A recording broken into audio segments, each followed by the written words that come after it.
My name is Robert D. Smith. I'm 62 years old, and I'm an inventor, along with many other things. I've owned many businesses. And my subject is, what is green energy? Green energy is reinventing what you have to get it more. And we're going to do it on cooling, air conditioning, evaporated coolers, and how to make things better. This is plain and simple. And I'm going to interrupt and go back and forth to several different medias. And this is true green energy. If you raise the efficiency of what you have, you'll burn less oil.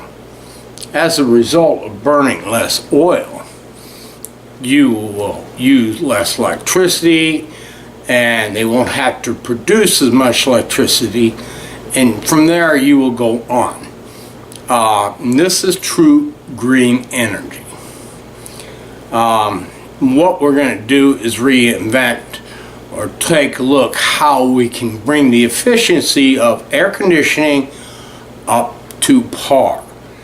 And as a result, reducing your monthly bill. That means they will burn less fuel, import less oil, and everything will come in order. And this is but you have to know certain technology. When I say SO, that means start over. Thomas Edison did not live in a box. People who live in a box go from wall to wall and wall to wall and say, can't do it, won't work, can't do it, won't work. Thomas Edison never lived in the box. He lived out of the box. He looked what is possible, and he always did a lot of SOs, and he made mistakes, but don't we all? But he invented telephone, electricity, first electric generator, and lit streets. He did many things. Phonograph, but he did not live in a box. Anybody who lives in a box will not be counted. And that's the way it is. So SO always means start over, and I learned that being a machinist. I was also a certified chromoly welder. I owned an auto body shop. I'm a very extensive mechanic. I was a master chimney sweep. I belonged to the Guild and WRF and INC something.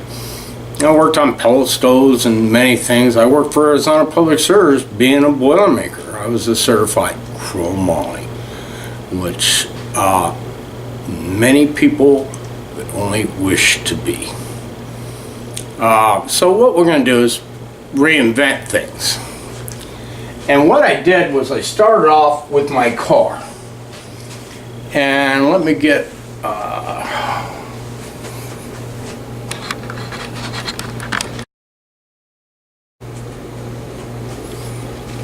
this is a car, how a car is set up. And same thing as a regular house.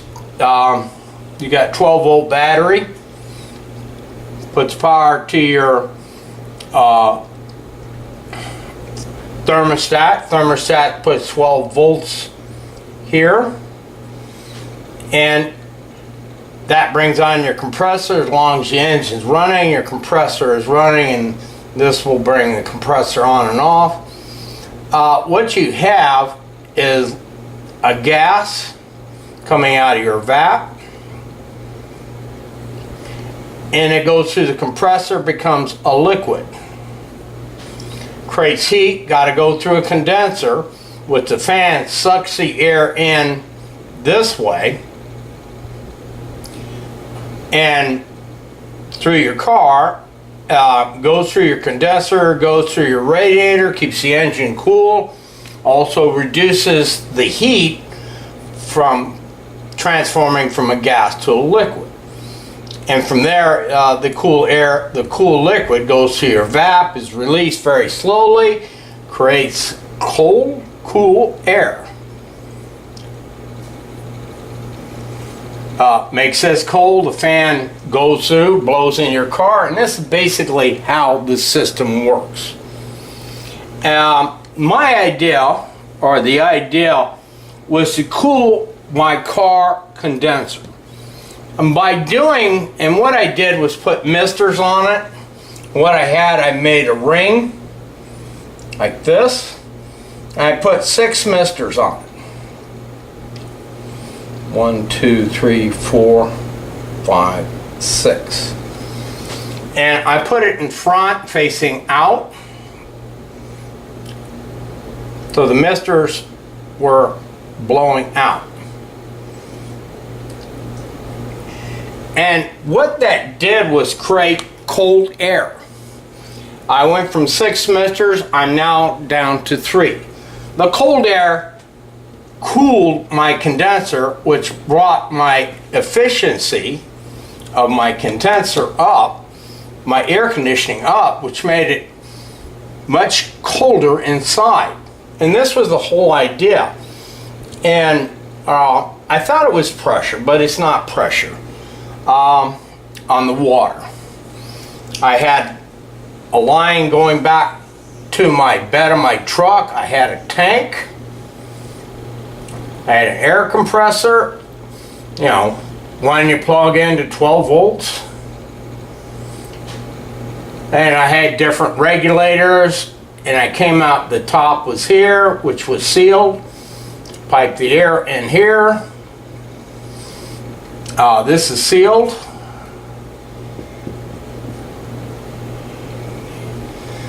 And it contains 16 gallons of water. Then it came out of here, went through different regulators, and it came on as soon as I started my car, and put out the mist, which cooled this. It also cooled my whole engine compartment. I got a 7.4 motor, which is a 554 motor. Cubic inch motor. It's the biggest thing you've ever seen in your life. The biggest motor they ever made. You couldn't even open the hood with the engine running. But with the mister setup, I not only cooled my condenser, I cooled down my radiator, and my temperature always remained a constant thing. And I could go over and open up my hood. It also cooled my my battery, which increased its life. In Arizona, it gets to be 115 degrees or better during the summer. And this system was used, and I'll show it to you what it's all about. And it was all invented. I had a lot of SOs, figured it all out. The whole tank assembly I have, but one thing I didn't figure out, I painted the outside, but I didn't paint the inside of the tank. As a result, I got rust. And that seemed to plug all the filters, and I got rust on the misters coming out. The whole system worked except for the rust. But I found out it only takes 5 psi of water pressure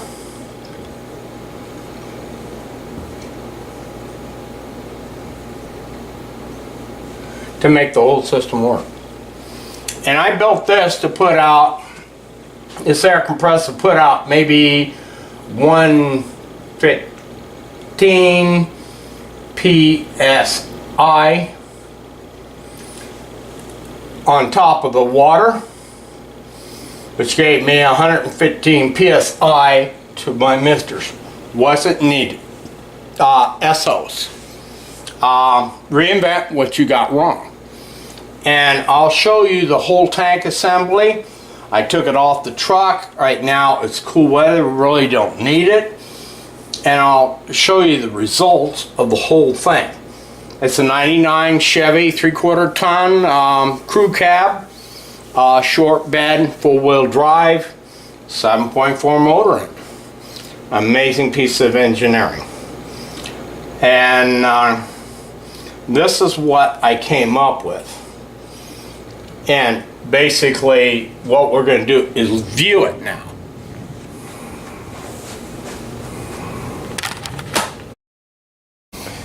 And this is the unit that was designed. All my imagination comes from the Lord or God, and He helps me do many things. So, looking down, we got an air compressor, bought from Harbor Freight, comes through here.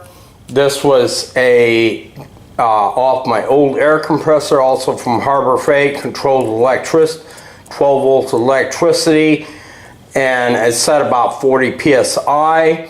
This is a regulator that regulates my pressure into my tank, and this is a check valve, and this goes in the tank. The tank was part of an air compressor unit, and I put 120 psi of air pressure into the tank, which contains 16 gallons of water.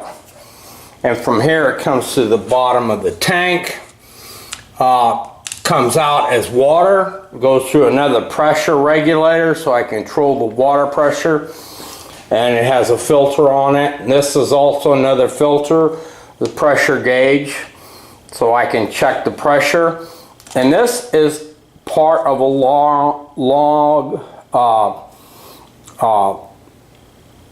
lawn sprinkler system made by Orbit. Roughly it's about $10 or $12 for this, and it runs off of the 12 volt system.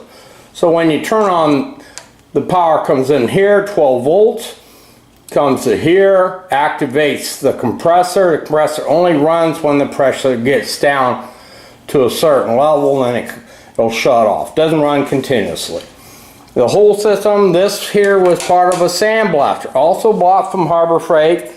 I think I got maybe $160 in the whole apparatus, but I have SOs, and one was the rust. I can coat the inside of the tank and still use it, but I kind of went a different way of looking upon it.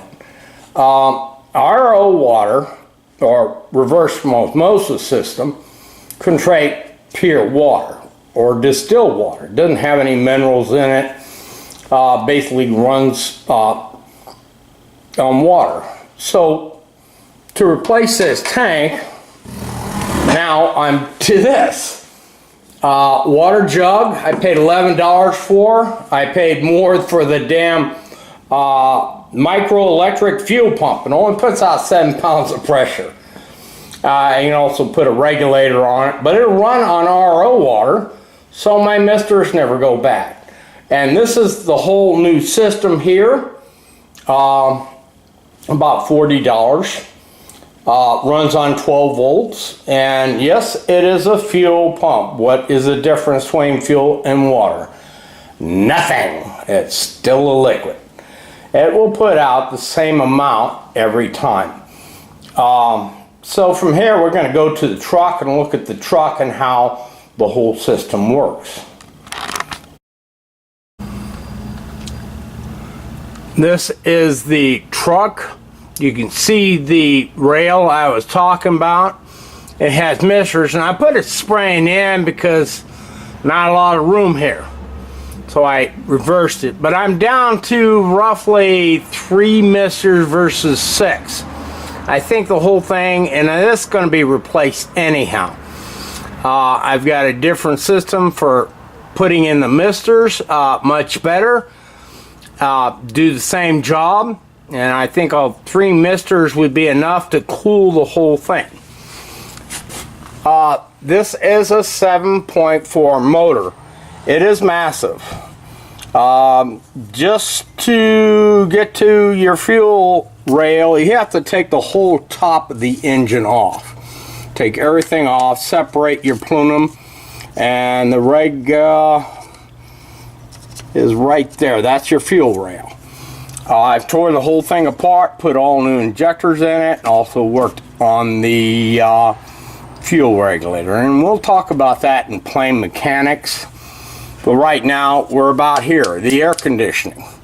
Here's your air conditioning compressor, runs on 12 volts. I got different systems if it gets too hot, or, you know, about water and all this.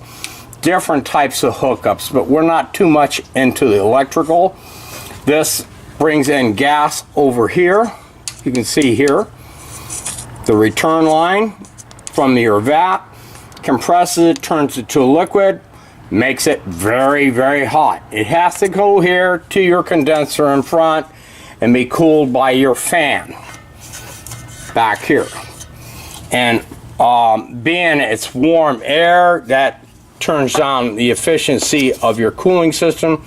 Without putting the water on it, my temperature gets up to around 115, 120 degrees inside my cap on the engine.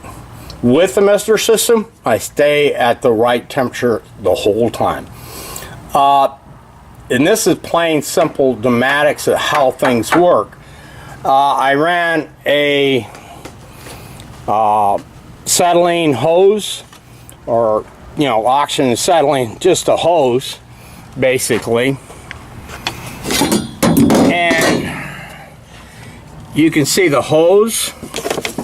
Here's the end, came to the thing. Here's the wire from my ignition, which ran the whole thing. Whenever I turn on my ignition and started my car, the misters would automatically come on, and the whole system worked. But I don't, you see where I mounted the tank. It was in the upright position, held 16 gallons of water, and the whole system worked perfectly other than the rust. But I'm not really worried so much about the rust anymore, because I'm down to a plastic tank. I'm running reverse osmosis or distilled water through the whole system. So I don't need that. And every new car will have this system on it, believe me. And you can build it.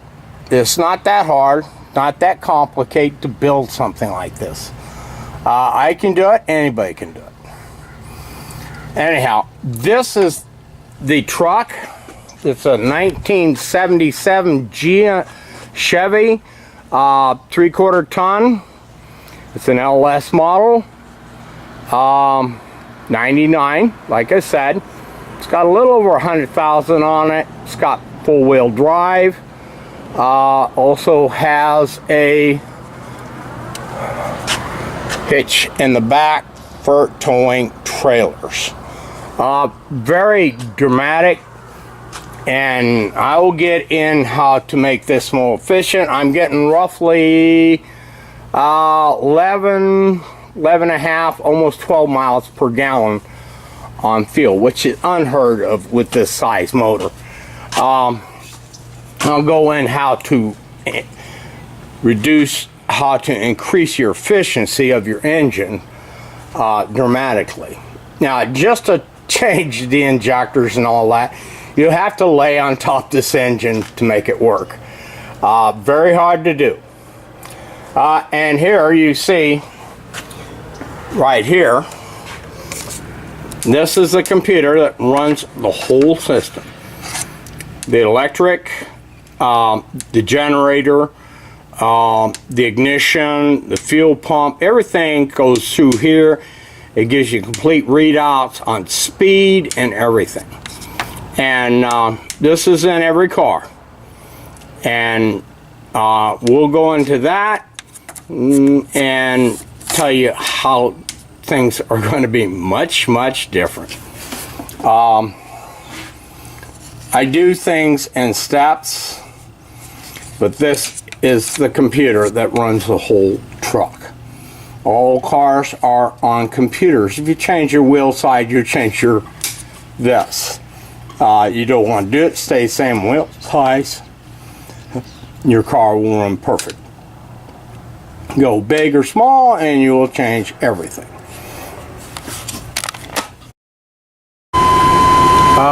What I'm showing you is the thing I got plugged into my computer.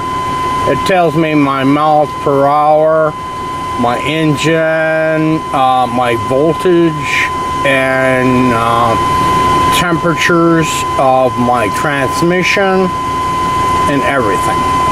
Miles per trip, you know, it tells me everything. And if you go into it a little bit further,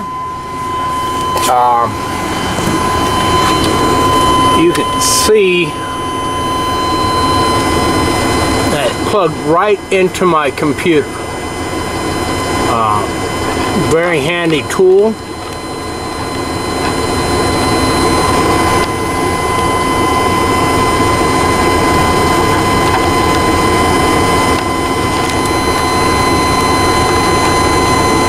Plugged into my computer, and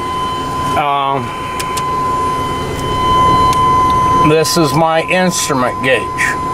Why do I need it? I know my correct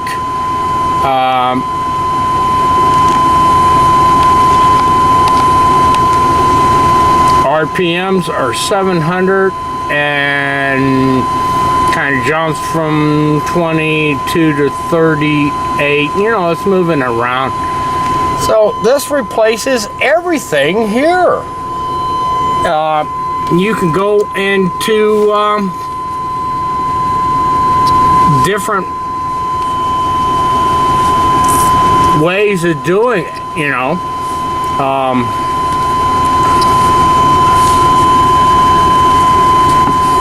Miles per hour. This is tell me about my temperature. I'm 188 degrees.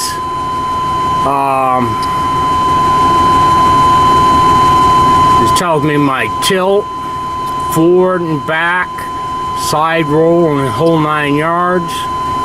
I can go to the main menu.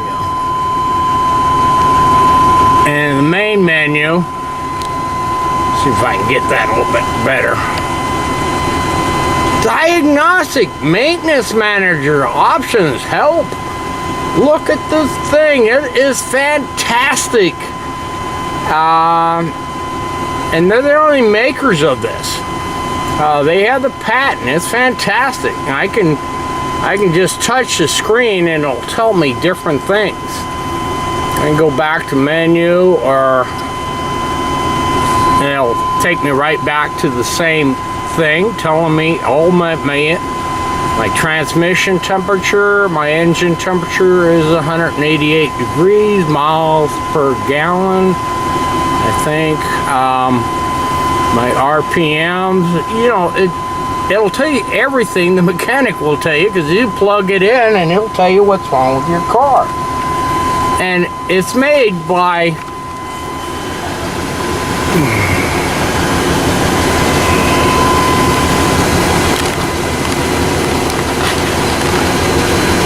this company here.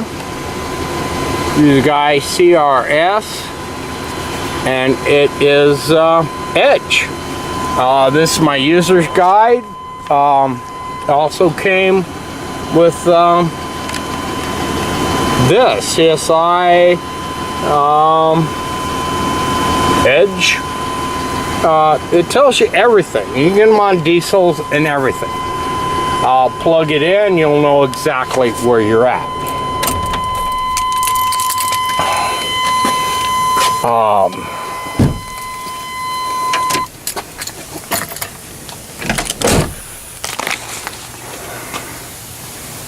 This is where all the thing about the Mr. Shark. I saw it on a patio at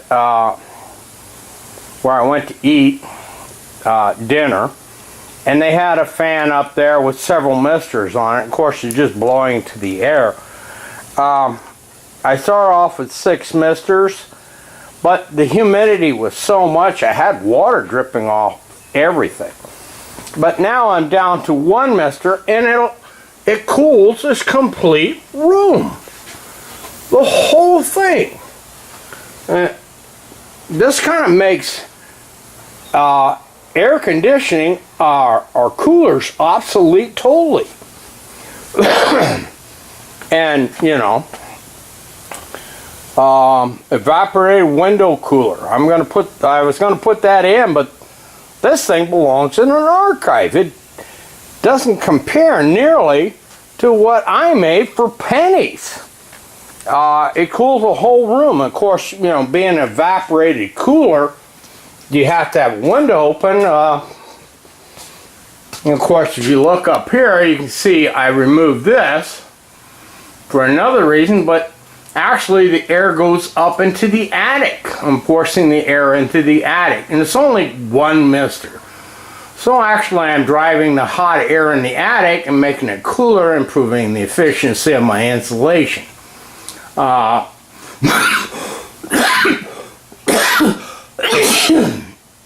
This is good news.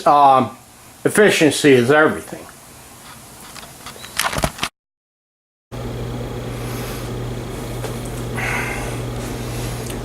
I'm back again. We were talking about my truck. I said in a video that ran about 120. It's actually 180 degrees, 186, 190 degrees. Regularly with the mister system, it stays the same. If I don't have the mister system on at 115 degrees, it goes up to around 225 on up. If you're sitting still, it just goes up. So temperature has a lot to do with it with the mister system. So the efficiency of cooling my condenser, and what I have here is a drawing of what air conditioning is in your home. Basically the same thing that is on my car. No more complex, but very good. And I've drawn it out, basic what it is, but I didn't go into heat pumps. Now the reason I didn't go into heat pumps is we're basically talking about air conditioning, and we'll go into heat pumps. Heat pumps, instead of the coil getting hot here, it gets hot in the evap and the condenser gets cold. But everything's about temperature. My father taught me a lot when they first came out with air conditioning when he was a boy. They had this in a well, a water well. And the temperature was a constant 70 degrees, and the efficiency was very high on the AC unit. But we do not have wells, we deal with outside temperatures, and when it's 115 degrees, not good. If you turn on your air conditioning during the winter, the efficiency is very high, but at 115 it is very low. But this is your basically air conditioning.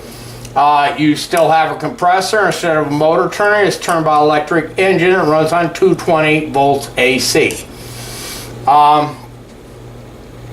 And I will go on from there. You have a thermostat just like in the car. A thermostat tells you set it at, let's say, 72 degrees. When the inside of the house gets above 72, it trips the breaker in the air conditioning with 24 volts AC, which this is your breaker. You got two 110s coming together from different areas, make 220. If you took 110 and just split it and measured, it would still be 110, but these are from two different locations. That's why you got three wires. One's a neutral or a common, and the other two is 110, 110, but they come from different locations, different things. So when you cross them, you get 220, which to me 220 is two-phase. Going from there, it's basically the same thing. Compressor comes on with the cold you'll have the same pressure on both ones, basically, because it will neutralize back. Once the compressor comes on, it starts compressing it, turning to a liquid, which makes it hot, which has to go to a condenser. Once through the condenser, the fan on top sucks cold air in, and this is side view, in, reducing the temperature, and from there you've reduced the temperature. It's a lot cooler, cool down temp, and from here it goes to your evap coil, and it's just like a little mister or a little valve it goes through, and once released it turns back to a gas, making it cold, and it goes through the evap, which is another condenser basically, but it's called an evap, and from there it transfers back over as a gas back to here and does the same thing back and forth. And this is basic air conditioning. Your ice box works the same way basically. And you got a fan. This is 110. You have a room air filter. This sucks in the return air, pumps it through, pumps it back through the evap, comes back in the house and cools everything down. And this is all run by this one little thermostat, and that's how the whole system works. So let's make it better. I've already put the misters on my truck, and I did this at my son's house. And what we did,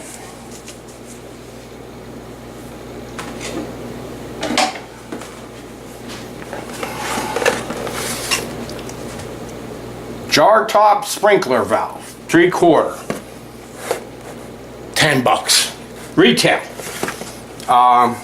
Like $10, Arctic Cove inline, screws on the inline.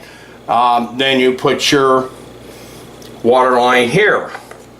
Now this runs on 24 volts, which will be operated by your thermostat. Whenever your thermostat calls for heat, cool, this will activate your valve, which will bring the water forward, which will go to your misters.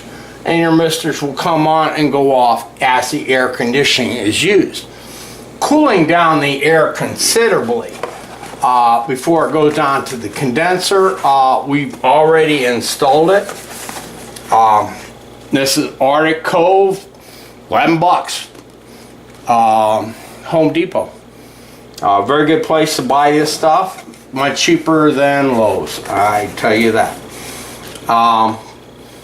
$30 for the whole thing, and I reduced his bill by $30 a month on electricity. Oh my gosh, let me hit my head. Instead of hot air coming out the fan, I got cold air coming out the fan. And this has improved the efficiency of the whole thing, making it more energy efficient. You'll get cooler air and everything. And you can buy all this stuff locally. Shows you how to hook everything up. It's pretty simple. Even a moron could do it. I mean, someone who doesn't have a brain. And it's all for $30. You'll save, and my son's apartment is very inefficient. It's got so much air leaks in it, it's incredible. So we're probably talking more than $30 a month. And when the season's over, you'll hook it up to your line, and you just want to crack that line. You don't need to open it up all the way, because you want about 5 pounds of PSI to make the misters work. You can put a regulator on it if you want. Harbor Freight is great on regulators. I buy them all the time. Hell, I run water through it, and it doesn't matter. It's not going to hurt it. And there's no difference between an air, which is not a liquid, but it's PSI, and water pressure, which is PSI. Does the same darn thing. So you can control the whole thing with a mister. And for $30 a month, you'll increase the efficiency of the whole unit. That is green energy. I'm using less electricity, burning less oil, creating a whole different concept. And then we're going to go on and talk what is wrong with this system. And what it is this breaker system. And it's in here. Oxides. Oxides happen in the presence of oxygen.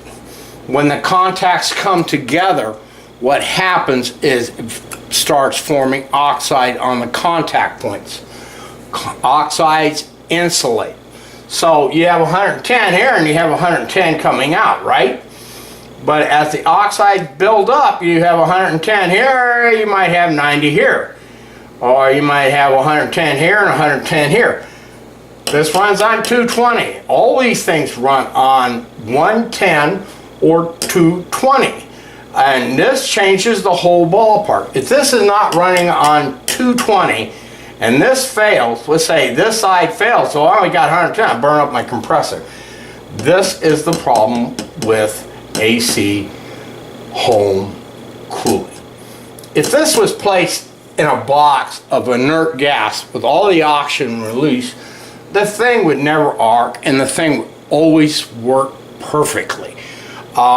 This is something you have to consider, and basically it should be done. The reason they don't do it? Consumers. The more these things fail, the more I sell more air conditionings and more service, and it's a Punsbiac. I remember when GM and General Motors could only get 50,000 miles on a car, and the Japanese built very good engines, and a motor now lasts 100,000. Why did they do it? Every 50,000 you buy a new car. Way of mass producing, the more they sell, the better they are. Built real terrible motors. And this is the American way. So we have to consider these things. What I'm going to do here is we're talking about putting this in an inert atmosphere. Argon is one. INERT, and it'll be sealed, and all these connections will be sealed, and it'll just connect onto a terminal on the outside of the box, and that way it never goes bad. You always have 220 to it, and service will be something you only dream about. You don't really need it. This will reduce your service, reduces your costs. You know, it's like bend over and let me take your wallets every time you come in. And we're talking about heat pumps. Now I'm going to jump into heat pumps. And heat pumps, it transfers. This gets cold and this gets hot. But again, outside temperatures. When on a heat pump, T-pump, P-U-M-P,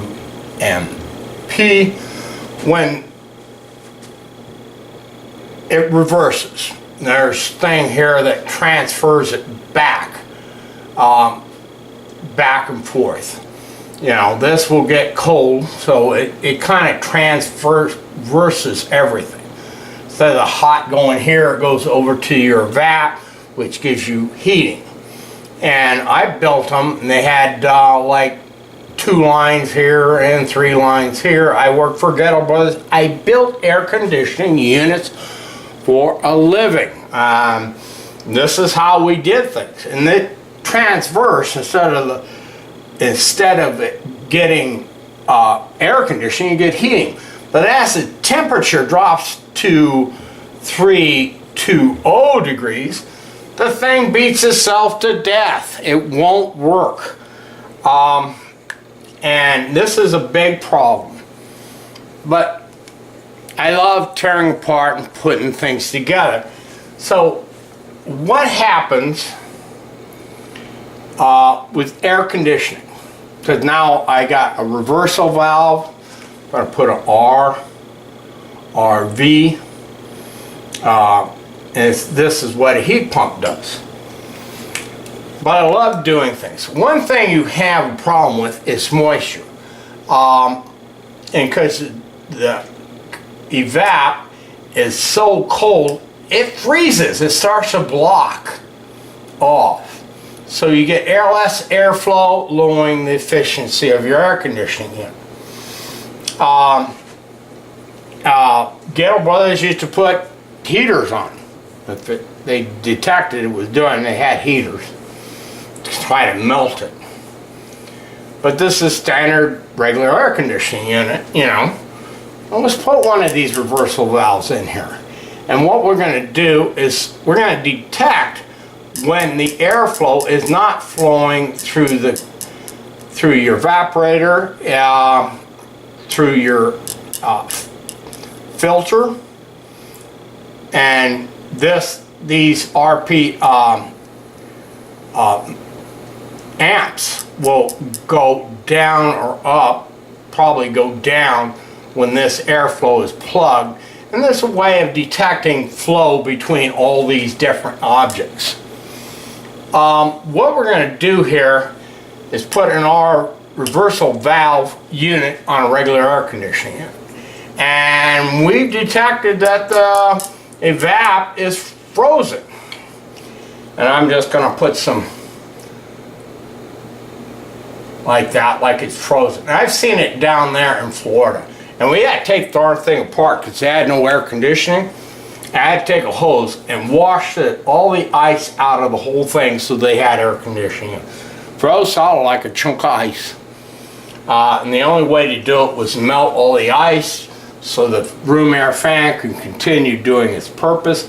But as you get moisture in your house, it collects on your evap, blocking the airflow. And when you block the airflow, you get less air. The thing kind of beats itself to death. Your gas temperature goes up, makes it a little bit harder for the compressor. Many things happen. So we're going to put a reversal valve in here. And we detected we have less airflow going through here. And the airflow is going this direction and comes out this way. So I got less airflow. We shut down this fan. Shut off the fan, you know, and turn on my reversing air fan, heating this void coil just like a heat pump. And that will melt this completely, drain it off. And they usually have, as a drain, you'll see the line come out and it'll have like a U-tube in it. And that's for keep the air, water to collect at this level to keep the air from blowing out the line. Typical on all air conditioning units on homes to do this. This is a drain. D-R-A-I-N. So by doing this, I've heated this up momentarily, let's say for a minute, maybe two. Melted all the water, and the water comes out the drain and it drops out. This is good news. Now I'm able to change things, improve my efficiency, the big E. Then once it detects I got proper airflow, it transfers back, the condenser gets hot, the evap gets cold. Don't know why it is not on my unit. Maybe it is, maybe it isn't. I don't know. Haven't really looked at their terminology or their lack of knowledge. But this is basically what I'm thinking about.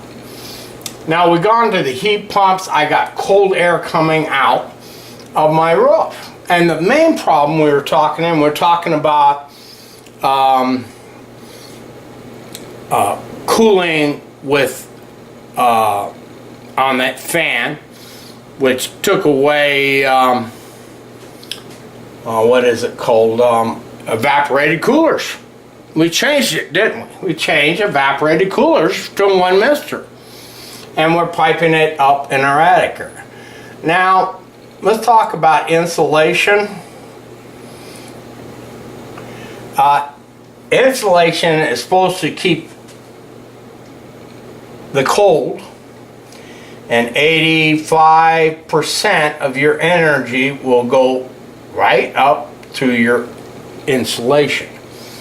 And this is where all your energy will go. But the air in your attic is very important. During the summer at 115 degrees, maybe we're dealing with close to, let's say 200 degrees and air temperature. I was a master chimney sweep. I know all about insulation and how it works and areas your bed's insulated, but the temperature of the air is important. If the temperature of the air is hot, it goes directly back down through the insulation, causing you more problems. Now, a lot of people put in attic fans on the eaves. You have a louver on the side of the house, and they'll have a fan hooked in here, and the fan blows out. Now, where's the hottest part of the roof? It's here. This is hot. So why do I want to suck the air out of my attic and blow it to the outside, drawing in more hot air? Kind of defeats purpose. But the reason they do it is because Bill said it was going to be this way, and that's how it is. And if you go to every attic insulation fan, it's the same way. What I did was I mounted the attic insulation fan, and I'm going to and here's my louver.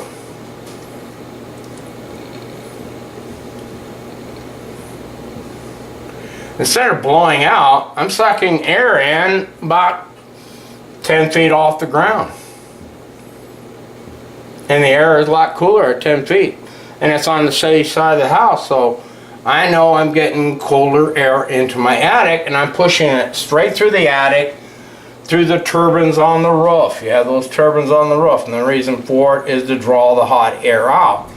So I'm pushing the hot air out and lowering my temperature. Now, I talked about where I'm exiting my air from my evaporated fan, which has one mister on it, which costs practically nothing to make versus the $550 I paid for that cooler, the evaporated cooler, which is supposed to be high tech, but I find it to be very low tech. And I'm cooling my garage. Let's draw a garage here. And I'm mounting it right here at a lower thing. And I'm pumping air in. I got one little mister, and I'm moving that air up into my attic area, doing the same thing as that attic insulation fan. Matter of fact, I've now got cool air here. It's cool in my garage. And for some reason, they didn't put any insulation in my garage at all. Not in the roof, at least. I've been up there and saw. It's just 2x4s and wallboard, which will be changed. So I'm going to pump the cool air up in here, increasing the efficiency of my insulation.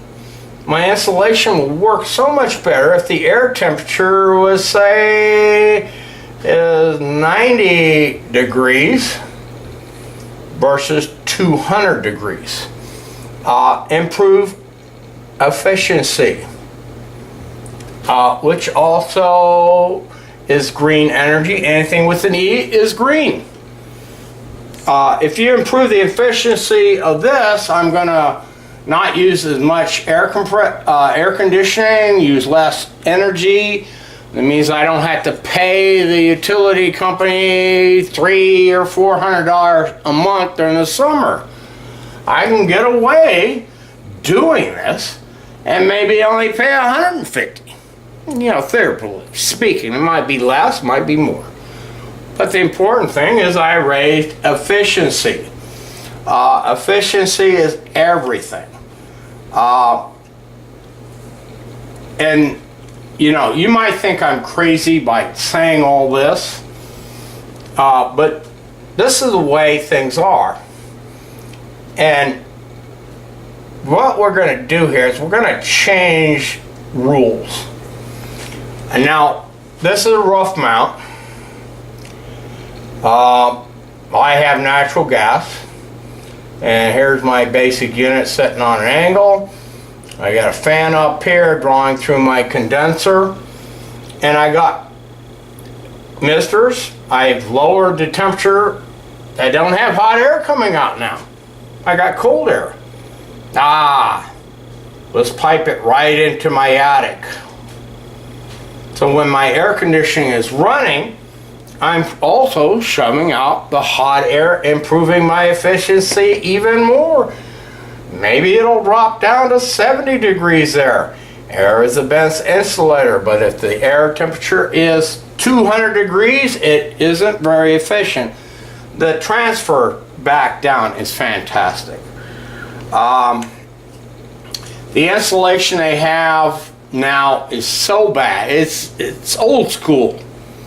Paper insulation, rock wool insulation, and I've seen it all. And I've seen asbestos. I laid in beds of asbestos.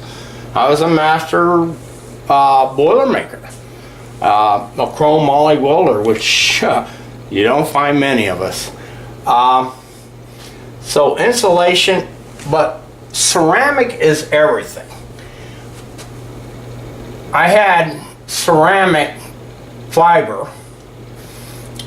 1 inch thick, and I put it on my stove and I turn on the burner. And this is gas. I forgot it. After about 6 hours, I came over. I said, damn, I turned off the burner. I reached over and grabbed it right here. Warm. Ceramic is fantastic as an insulation.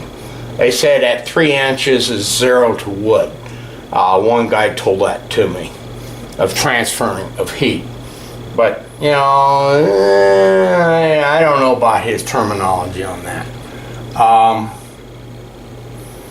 I installed wood heating stoves and gas stoves. And they had a glass front, and it was ceramic glass. It was ceramic glass. CERAMGLASS.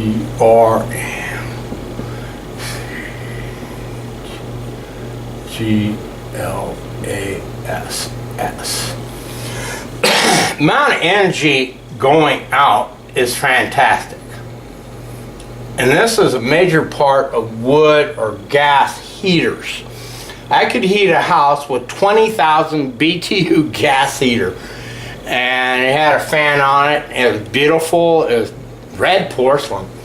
Can't remember the name of the company. I installed maybe 3,000 wood stoves. But if I didn't like the ceramic glass and I put steel in here, T-E-L-L, what would happen? My efficiency would drop by 50%. Down. That's how good it is. What do you think they're looking out in the space shuttle with? Ceramic glass and ceramic insulation. Fantastic. From the space shuttle. And all these things are possible. So now I'm pumping cold air into my attic when my fan comes on and put down cold air. And increasing my efficiency, even more of my insulation, because now I've got, it's cooler in here.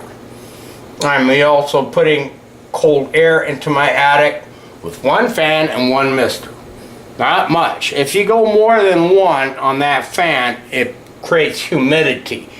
And I had water dripping off of everything. So I'm down to one mister, and it works fantastic. I heat the whole garage with it, cool the whole garage with it.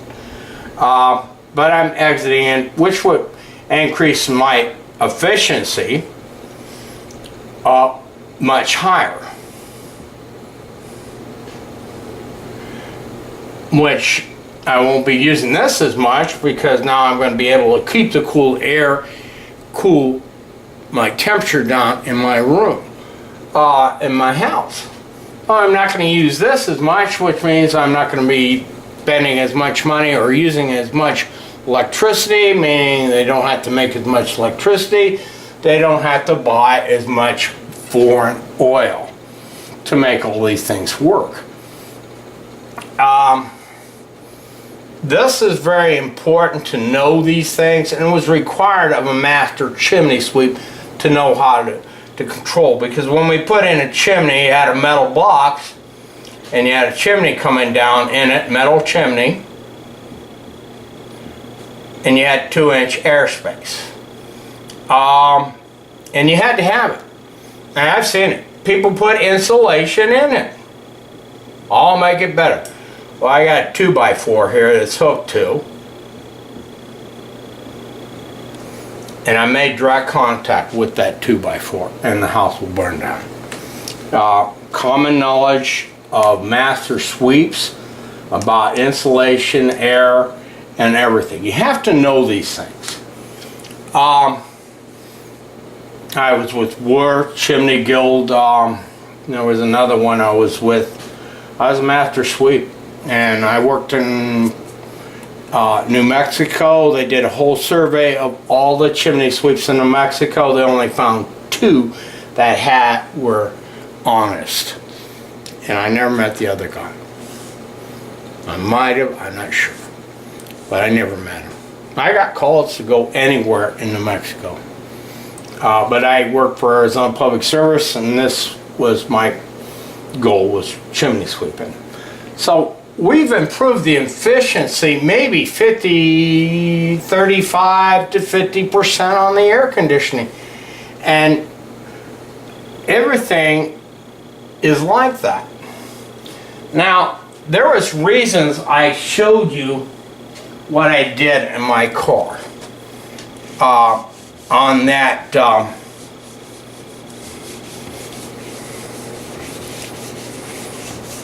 there was reasons I showed you that, and you know why. If you haven't guessed by now, that will be a new thermostat. And all these things are possible. You can go down to Granger and buy all the things. You want to know the AC voltage before and after. And you'll have a computer hooked up here, just like on the car. And that's why I showed you these things. COM, C-O-M, P-U-T-E-R, a computer. And all these things, the AC volts, low Freon, SP, and high, on both sides of your compressor, you'll know when you need Freon. You just look it up. And I've already talked to that company about it, Edge, of what the possibilities of it is, but I don't know if they took it at all. Compressor voltages, how much amperage and voltage you're using on your compressor, room air, volts on your fans, and differential pressures between here, and temperature of the air coming in through this way, going into your attic. But I have a heat pump now, and everything be run off a computer, and it's Edge. I showed it to you on the video on my car, and everything will be, and it'll be your thermostat, and you'll have diagnostics to find out what's wrong with your air conditioning unit. No more of the service guy coming over and say, oh, you need this and you need that. You'll know everything. You can diagnose it yourself. Hey, this fan is going out, or this fan is going out. You know, it's got high voltage. You know, it's running slow. You know, tell the fan speeds. You know, the whole thing can be put on a computer and tell you everything that's going on and be a thermostat. And I had those papers. Here it is here.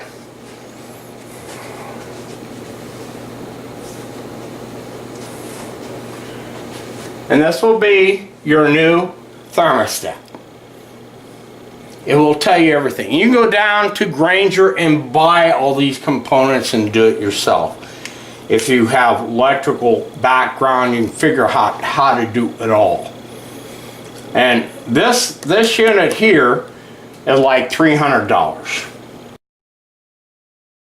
And it plugs in to the computer on my car. But now I'm using it for this. Pretty simple. Why aren't they doing it? If we did that, we wouldn't have all these service and we wouldn't screw everybody every time we turned around. Save money. That's why we're going to do it. Save money. If they don't do it, somebody will do it. The Japanese or the Chinese, the Germans, some other country will do it. It's a way of saving money. You're going to spend less on ELECT,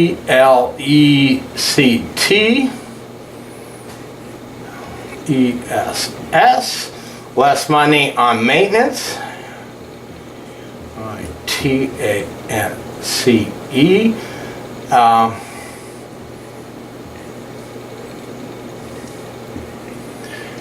your unit will last longer. The lifespan might be 20 years. Let's say 20 years.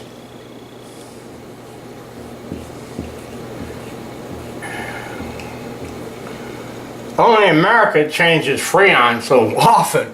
Well, that's no good for the atmosphere, but the rest of the world is using the same Freon that they always do. And this is the way of saving money and changing what's in the box. Because we're looking outside a box. And this is the box. If you want to get in here, you only got 4 walls to go. But if you want to be out here, you got 4 walls to look at. You can walk around, decide. Decisions, there's everything. What is right and how to make things better. Everybody said, why don't you get a patent? How can you get a patent on something so simple?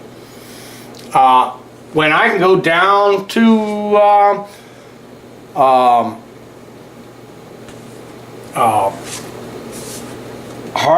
down there and buy all the 3 components and start changing the whole thing. Changing the whole thing. $30.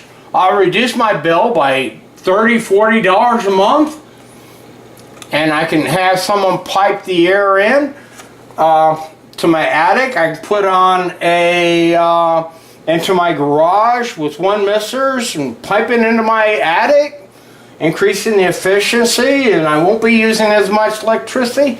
Hell, I might save $200 of a $300 bill.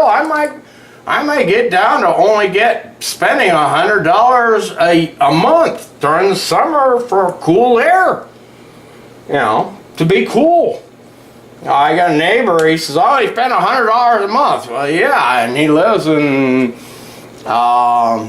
pretty much dreadful heat. He hasn't saved anything. It's miserable. It's better to be cool than hot. And these are very simple items. You can buy them.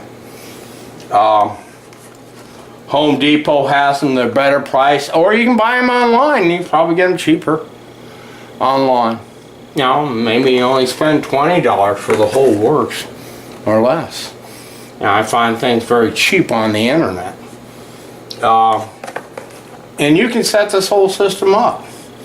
And it only takes 5 pounds of water. Doesn't take 120 pounds of water, just 5 pounds of water. I got it hooked up on my son's in Oklahoma, and it's very humid, and cold air comes out of the attic. Okay, we talked about other things, and I'm going to check my camera to see if it's still working. Yes, still working. Okay, I've got a heat pump. I do cooling and heating with electricity.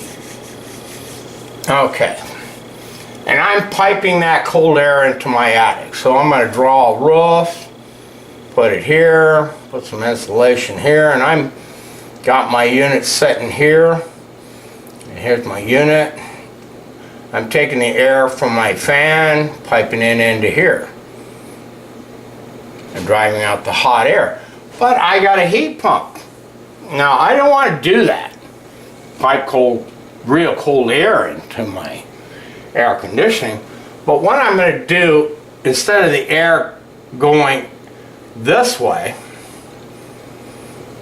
I'm going to reverse the fan and suck the air back out with the heat pump. The air in your attic will be warmer than the outside air. If it's 32 degrees outside, believe me, it's warmer in the attic. It might be 40 degrees, 48 degrees, because we talked 85% of your energy goes through your ceiling, so it's going to be warmer there. Well, maybe it's not warm enough. Maybe I'll put a heating coil. Now I'm piping the air back just the opposite way for a heat pump. My condenser is getting cold. I'm picking up heat from my compressor, my fans, and at 32 degrees, the darn thing is beating itself to death. So temperature has a lot to do with everything. So I can also, by doing this, and of course everybody knows when the sun comes up, it warms the shingles on the roofs. And it gets warmer. Maybe it'll jump up to, let's say 60 degrees in your attic. Let's give it a figure, 65. And these are theories. Degrees. 60 degrees, 65 degrees. And I'm piping 65, and this is removing the cold out of the condenser. Out of my condenser, which will give me more heat to my evap and improving the efficiency of the whole thing all over again. And these things can happen very simply. I'm not going to be pumping air in from the outside in my garage. I'll cover that up during the winter and close this off so I'm not piping cold, air into here and keeping this air warm as much as possible. And the air will come in, not saying all the air will be cold, but it'll raise the efficiency. The big word, the big E of the heat pump system. Lowering your heating cost. Now, I work for Gettle Brothers, we build them, and the smart people put a thermostat on the outside of the thing, and what it did was it shut off the compressor when it got down like 32 degrees. It shut this compressor off, and then it had heat coils here, or heat coils here that would come on, because it was much more efficient to use electric heaters than it was to run the whole unit. They were very smart.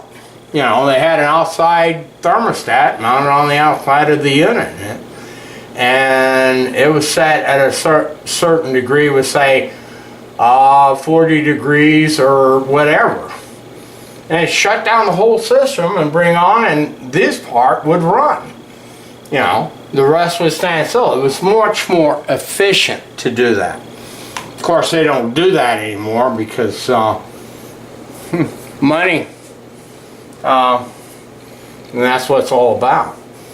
And basically, you can do all this with the computers, and you'll have this new thing made by Edge as your wall thermostat. Honeywell, kiss my ass. It costs about $150 for a Honeywell and doesn't tell you a thing. This will tell you everything. You see it, diagnose the whole unit. Tell you what's wrong. You can put all these sensors on everything and go down to Grainger and buy them. They make them. Tell you heat, air flows and everything. And how efficient it's making you. And if you have a problem, it's going to tell you got a problem. And we'll go on to problems like this. Let me check this. I don't want it to shut off on me. I still got some power. Okay. Fans. Why do you use bronze bushings? My gosh, old steam locomotives had bronze bushings. And they weren't very good. They were pretty bad. Why not put ball bearings in these damn things? And they'd last forever. Oh, by the way, if they put ball bearings in there, they wouldn't be selling fans. The fan would last longer. Matter of fact, probably use less electricity. Continuously better. Make things better, don't make them worse. So if I put ball bearings in, maybe it'll cost me $10 more for the fan, but the fan won't be going out and using as much electricity. Why not do what is right? Why keep doing the wrong thing all the time? I can't understand it. And this is very simple technology. It's nothing complicated. I'm not making it complicated. It's discovery. Edison didn't live in a box. He lived out of the box. You have to live out of the box to see the possibilities. The possibilities of making something better, using less electricity, and improving efficiency. And this is green energy. It isn't a bunch of panels on my roof that will not pay for themselves. Oh, I produce 20 volts of electricity a day, but they don't do anything at night. This will do everything. And it's continuous.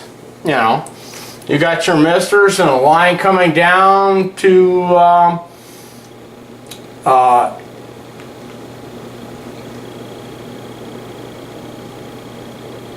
your solenoid. You got a filter on the back end and a line coming from here to the water. Very simple. And this is all controlled from right here. 2 wires. Brings it on and off on it. I put it on my son's. Works perfect. Just like it works on my truck. All this came about that one fan and seeing what worked properly. I went to 6 misters, man, I had water dripping off the ceiling. And I raised the humidity so much I couldn't get rid of it. So I kept taking more and more misters off. Now I'm down to 1 mister and the darn thing works perfect. I get cool air in my whole garage. Once it's all together, I'll reduce it. You know, I'm living in a condo. My neighbor, for some reason, we don't have a firewall between us, which was required by national code when they built these places. But Arizona has its own codes. They don't go by national codes at all. And I was going to put a contractor to build a firewall between me and him. And usually the firewall extends up, separating the two structures completely. It's one structure but separate. I got separate electric, he's got a separate electric, I got a separate sewer, he's got a separate sewer, and separate water, separate water. All these things are separate, they're not together. And this is the reason why. But I don't know why they didn't do it.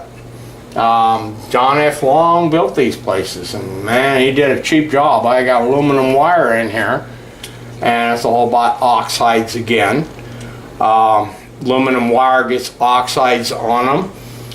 Lead will get oxides on them. If you do not break the oxide surfaces first before hooking everything up, and on aluminum you got to use non-oxide black grease so it doesn't form more oxides. And I've taken out of this place several electrical units, plug-ins that were all burned up. Power couldn't go through, so it got hotter and hotter and hotter and hotter. Wasn't being transferred properly.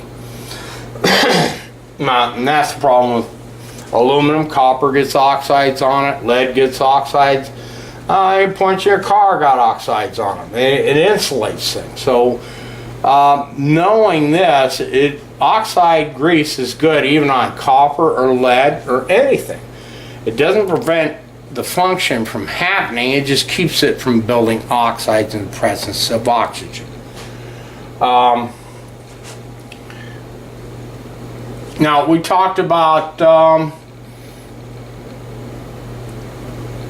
heat pumps. We talked about air conditioning, and by the way, your ice box is basically the same thing, and I did it. My ice box wasn't cooling, so I called a guy out to fix it. And he charged me $75 for borrowing my vacuum cleaner and cleaning the condenser coil, which is in the back of my refrigerator. You don't do that, you'll be costing you money, money, money. And I'm going to end it right now. I still got some power. And my next session is I'm going to reinvent jet engines. I love doing things with my mind. I just put things in there. I don't have manuals. I can build and take anything apart and put it back together. Don't have manuals. At 10 years old, I was taking apart clocks when kids were playing with little army men. Been doing things with my hands since I was born. Changing things, motors, engines, and we'll get into how to make your engines better, use less electricity. We know how to gasoline, improve your efficiency of your engine, and how to make things better in gasoline engine, because I'm also a master mechanic. I also own a body shop. I know how to run a plasma arc, a Healy arc, stick weld, welding aluminum, Inconel, you name the metal. I welded it and it was all x-ray. I've dealt with temperatures that are 700 degrees and I had to climb there and weld it. And I knew how to do it. And I could stay in there for 2 or 3 hours. Didn't affect me. I kept my body cool. I kept the blood in my neck cool. I brought cool air to my head. I used a sock hood.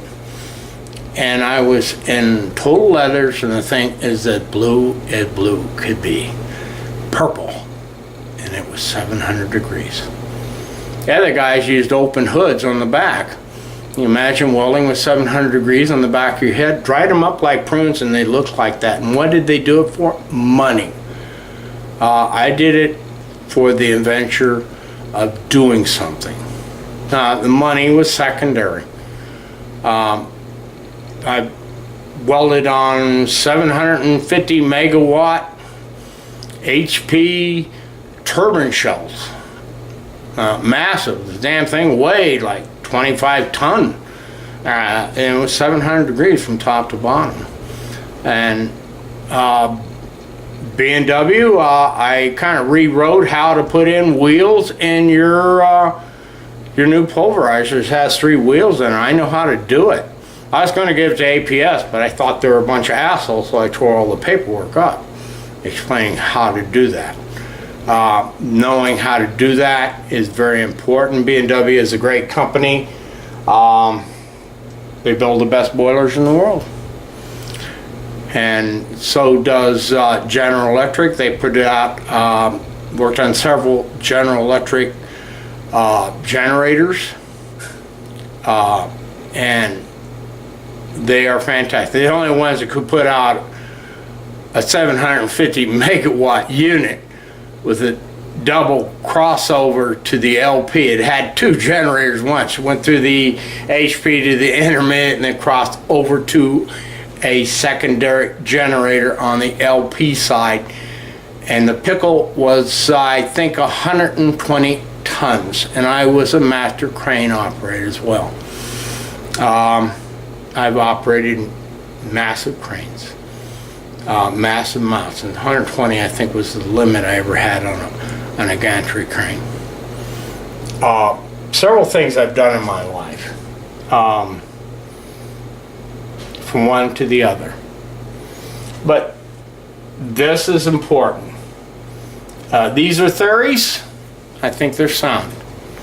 And it's free to whoever wants them. I'm retired. What is knowledge if you just keep it to yourself? It must be shared. Theories and knowledge are everything. If it wasn't for Thomas Edison, we'd be sending up smoke signals. We'd be living in the dark under candles. All this stuff, you know. These are typical.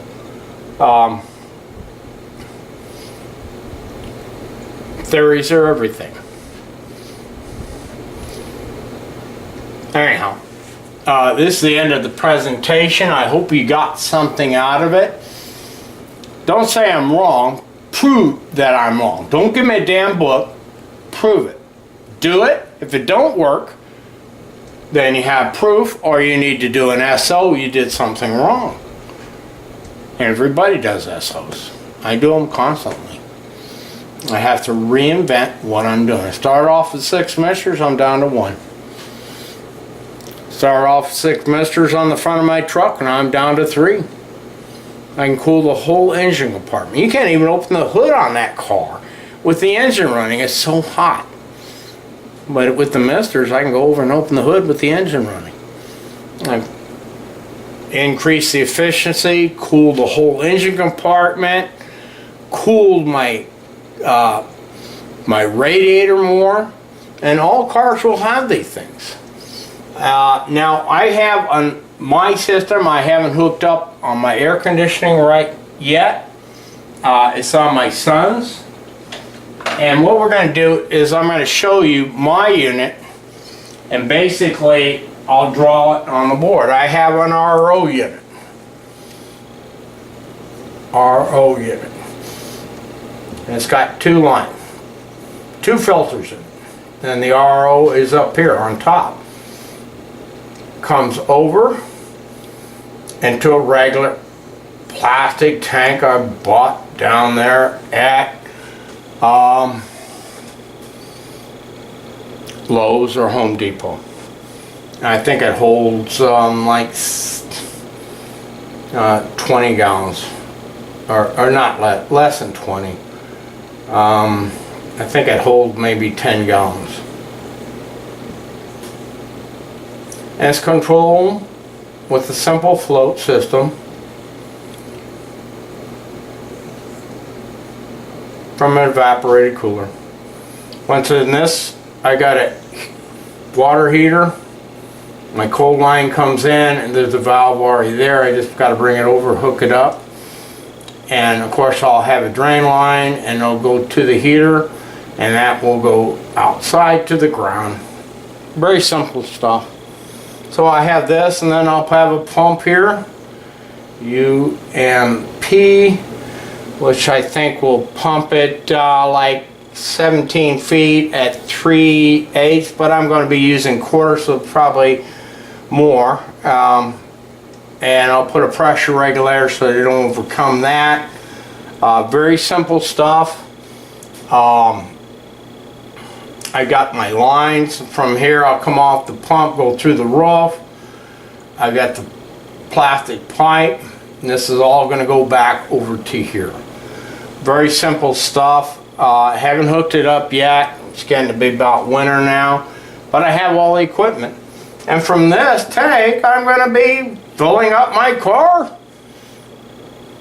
You'll be going into gas stations for RO water plus gasoline, you know, and you'll fill up your tank when it gets low. Better to improve the efficiency during the summer of your air conditioning unit and cool your car. So many people overheat during the summer. This changes the whole idea about a thermostat on your engine. And the fans on your engine. You know, every car will have it. Every new car will have this if they're smart. If they're not smart, they won't put it on. But these are theories, all theories, and they're all feasible.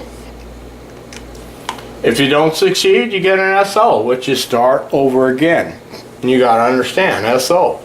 And I was also a machinist. Now how many thousandths are in an inch and how many decimals are in an inch? There's 1,000 thousandths in an inch and there's 10,000 decimals in an inch. It takes 10 decimals to make 1,000th. Very simple mathematics, but very important to know when you're a machinist and you're making equipment or tooling. And I made very good toolings. I mean, I really enjoyed it.